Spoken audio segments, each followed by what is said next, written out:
C'est vrai qu'au premier abord, quand on parle cannabis, c'est un petit peu étrange, puisque moi, en tant que sportif, le cannabis, c'est quelque chose que je ne consomme pas. Voilà, après, on apprend, on écoute, et on essaye. Allez, Seb. Je consomme le CBD principalement dans le cadre du sport. Je prends en général à peu près 25 mg sous forme de pilule avant le sport. Je prends l'équivalent en gouttes après le sport et le soir avant de me coucher, souvent sous forme d'infusion, ce qui me permet de mieux dormir, de me lever le matin vraiment en pleine forme. Vous n'avez pas l'impression d'être addict au CBD? Vous ne pensez pas que ça crée une forme d'addiction d'en prendre aussi régulièrement?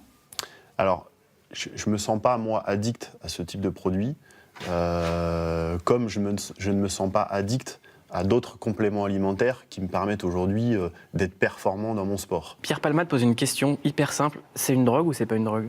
C'est pas une drogue, mais ça vient du cannabis, donc on peut faire la confusion. En fait, la législation française dit on a le droit de consommer du CBD en France, mais il ne faut pas que dans les produits qu'on consomme, il y ait plus de 0,2% de THC. Sauf qu'il y a des problèmes de traçabilité. En attendant, c'est très efficace, on l'a vu pour les muscles, pour les malades, pour ceux qui veulent aussi arrêter le cannabis. Du coup, beaucoup de boutiques ont ouvert partout en France, notamment au mois de juin, pour surfer un petit peu sur ce flou Il y a un véritable juridique. boom, là, on le voit sur la carte. Oui, il y a eu beaucoup de petits points sur la carte. Et alors, ils ont ouvert sous forme de salon de thé ou de boutique de bien-être. C'est le cas de Thomas que j'ai rencontré. C'est l'un des tout premiers à avoir ouvert un magasin à Paris. Moi, ma boutique ne s'appelait pas Coffee Shop. Je n'avais pas des produits en vitrine. C'était une boutique discrète. On était un salon de thé. Il était possible de consommer de la fleur de CBD sur place sous forme de thé, d'infusion. Je vendais énormément de produits alimentaires, c'est-à-dire du miel, du chocolat, des confitures, des huiles concentrées au CBD. Ce qui est dingue, c'est quand on voit les produits de Thomas, on dirait les produits qu'on trouve dans les magasins bio. Oui, c'est ça. Apparemment, ils sont inoffensifs. Sauf que le gouvernement dit c'est pas clair, la traçabilité, ces produits ils sont importés de Suisse, là où les taux sont différents. Donc, ils ont eu des doutes et puis surtout, ils se sont concertés et ils se sont dit finalement, ces boutiques-là, c'est trop incitatif. Donc, rétro-pédalage en plein milieu de l'été. 20 boutiques ont fermé sur le champ. Et ça arrivait à Thomas un beau matin de juillet, un mois juste après son ouverture. Oh, le pauvre. 10 policiers du 2e DPJ arrivent à 11h à l'ouverture et sans aucun autre commentaire me mettent la boutique sous scellé, me mettent tout mon stock sous scellé et me mettent en examen. La mise en examen repose sur trafic de stupes. Voilà.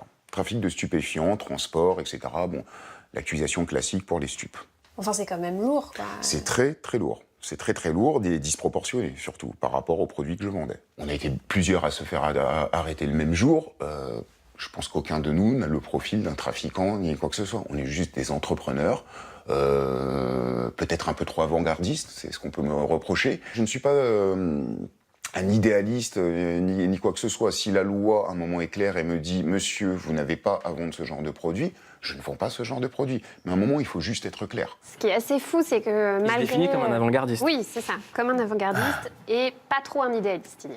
Alors, il y a d'autres boutiques... Avant tout, tu as raison de le dire. Ouais, il y a d'autres boutiques qui restent ouvertes, mais c'est assez dangereux quand même pour l'instant, parce qu'il y a toujours ce flou juridique, ils attendent d'en savoir plus. Mais pourquoi toutes ces boutiques restent ouvertes? Parce que le marché est énorme. Aux États-Unis, le CBD, c'est 18 milliards de recettes en 2018, là, on n'a même pas terminé l'année. La Suisse, l'Italie, l'Allemagne en produisent énormément. Donc en France, forcément, on est tenté. C'est ce qu'explique Benjamin Jeanroy d'Éco-Citoyens. Aujourd'hui, on a des commerçants, on a toute une chaîne d'acteurs dans l'industrie, de l'agriculteur à celui qui va le vendre dans le magasin, qui sont d'honnêtes citoyens qui ne répondent qu'à une demande du marché parce que c'est très prometteur, il y a beaucoup d'argent à se faire. Et en même temps, en France, on a des conditions idéales pour faire pousser du chanvre. Donc, il y a 15 000 hectares environ. Et ces 15 000 hectares, par exemple, s'ils étaient tous utilisés pour faire du CBD, ça représenterait entre 80 et 120 millions d'euros par an. C'est tellement intéressant que cette semaine, on a appris que Coca-Cola voulait commercialiser ses boissons à base de CBD, justement pour entretenir cette image de bien-être. Ouais, Coca-Cola. Donc c'est la preuve quand même qu'on est loin de l'image de la drogue, de l'illégalité. Le CBD, c'est vraiment l'image du bien-être, tout ce qui touche à l'apaisement, etc. Au même titre que la codéine et le sirop pour la toux est issu de l'héroïne. On rappelle que des jeunes sont morts en mélangeant du sirop de codéine avec de l'alcool.